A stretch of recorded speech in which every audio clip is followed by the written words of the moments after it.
Like my first business that I quote unquote bought was like less than 10K. This was a little online consulting business. And my second or third or fourth business was, 100K laundromat. Those aren't tiny, but it's not, this isn't a rich person only game. And so I bought those at the side, had somebody else working with me, running them day to day while I was working really long hours. And then eventually I was like, wait a second, this scales. We buy not one laundromat, but we buy five or six, and then we wrap them up, and then we have efficiencies of scale.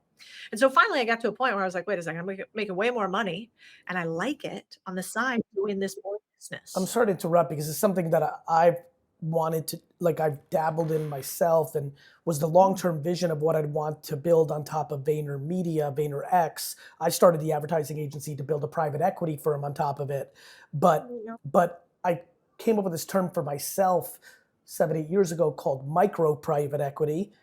mhm. And when I heard you just say that, I'm like, yeah, it's almost like private equity as we know it. They go out and buy the big businesses we know. They buy Yep. Dave and Buster's or Crocs or things of that nature. Um, Supergoop.